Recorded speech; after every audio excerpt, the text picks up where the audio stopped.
Hurricane hunters provide a lot of information about a storm, but how are they even getting inside? They're flying a plane called a WC-130J, like this one.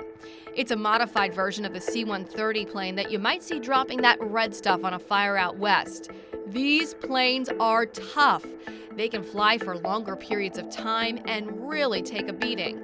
These airborne science missions are run by the 53rd Weather Reconnaissance Squadron, which has been flying into storms since 1944. In the cargo section of the plane, there are two different pallets of computer systems that take all the data from the sensors on the plane's exterior to help determine what's going on inside the storm.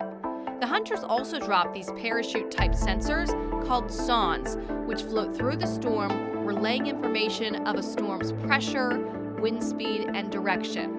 That information all comes together, gets processed, and is then shared with the National Hurricane Center for us to share with all of you.